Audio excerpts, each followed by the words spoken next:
Now we're going to talk about a variant of Nash equilibrium called correlated equilibrium, which is a bit more complicated to define than Nash equilibrium is, but it's significantly nicer from a computational perspective.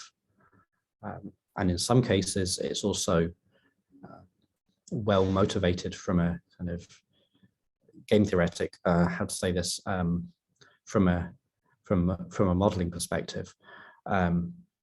Namely, remember that one of the key ideas of Nash equilibrium, of mixed strategy Nash equilibrium, was that all players were randomizing independently. So, as is to say,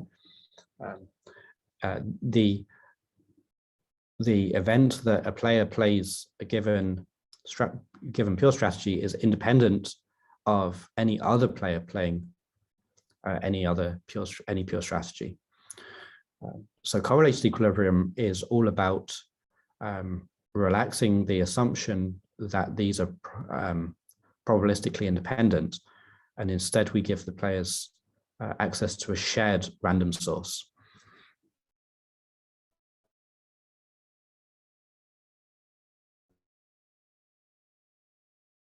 So there's a few equivalent ways of we say that we have a randomizing device which has a set of signals that it can give each player, and then we have a joint probability distribution over all of the signals that it can give to each player. And I've labeled this pi for prior because it's going to basically behave like a prior. But because this is essentially part of the game, we're going to assume that all players correctly know the prior. So the idea here is that every player can only observe their own signal, but because they also know the prior, they can make Bayesian inferences about what other players observed. Okay, so a correlated equilibrium is going to consist of, so a correlated equilibrium for a normal form game is going to consist of a randomizing device together with a strategy for every player. But suddenly we've changed the definition of strategy that we've been using for almost 2 weeks now. Remember that early on when I introduced strategies for normal form games, I made a point of saying that because the game is simultaneously, is played simultaneously, no player has access to any information that they can use when they make their choice. And so there was this kind of coincidence that pure strategies and moves were the same thing. But now this is no longer the case because players are going to observe their own signal before making a choice.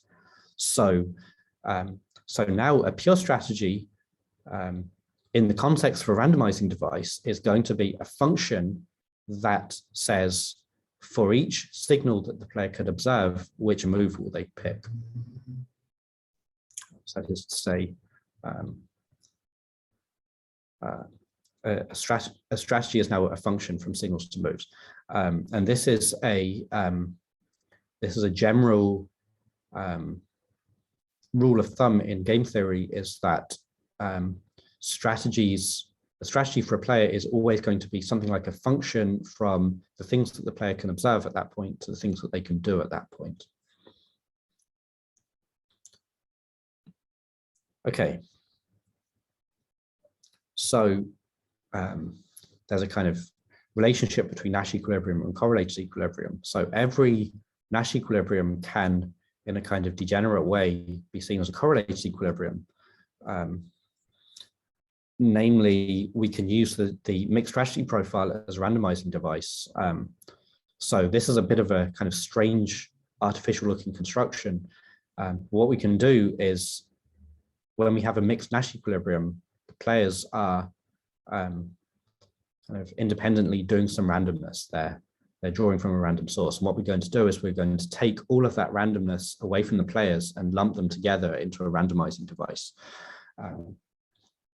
So we're going to take the signals the player I can observe to be the same as their moves. That is to say, the randomizing device is just going to tell the players what move to play. And so their strategies are going to be the identity functions, as to say, the function that just copies its input to its output.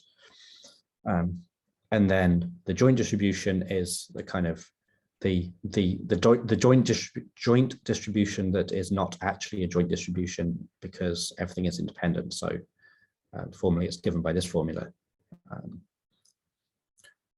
It turns out that this will always be a correlated equilibrium if the mixed strategy profile we start with is a Nash equilibrium. On the other hand, we get new correlated equilibria that don't come from a Nash equilibrium. So this tends to happen in situations where the players want to coordinate. So for example, in Battle of the Sexes, this is a game where the players would like to coordinate. And they essentially found it difficult because they have no way to share randomness. So what we can do is we can say the randomizing device is, say, a coin. It can be heads or tails, and both players can observe it. So the signals for both players are going to be heads or tails, and they're going to observe the same thing. So we're going to take this kind of we're completely correlated prior. So with probability 1/2, both players observe heads, and with probability 1/2, both players observe tails. So there is prior probability 0 that they can observe different things. So what this means is that after a player observes the signal heads, they know after Bayesian updating that with probability 1, the other player also observed heads. And then we can give the players strategies that essentially just do what the coin says, namely go to ballet if it's heads and wait, I've used Bach and Stravinsky here. Bach if it's heads and Stravinsky if it's tails. So this turns out to be a correlated equilibrium that doesn't come from any Nash equilibrium. And how do we know this? Well, the expected payoff to both players is 3/2 from playing these strategies with this randomizing device. It turns out you can't actually achieve an expected payoff of 3/2 with any Nash equilibrium. And even more than that, you can actually define, so I'm hand waving a little bit here because I haven't defined Pareto dominance between correlated strategies, but in a sense which can be made formal, this correlated equilibrium, Pareto dominates every Nash equilibrium. So what that means is that players would really like to have this access to this joint random source. Okay. And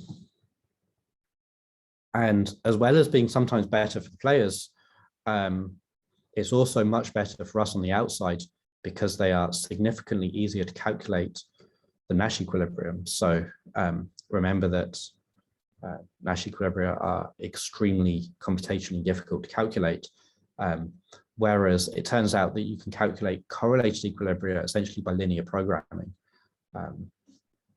Namely, so there are several equivalent definitions of correlated equilibrium, and one of them you can define it as via joint distributions on ordinary pure strategies. That's in the old sense where pure strategy is just a move, and it turns out that the optimality conditions to be a correlated equilibrium, if you define it that way, look like a linear programming on a linear program on the variables that are defining this joint distribution, so you can solve this efficiently. Another thing that's very nice is that you can actually talk about learning for correlated equilibrium. So you can talk about iterative play and have the players converge over time to a correlated equilibrium, which is something that you can't generally do with Nash.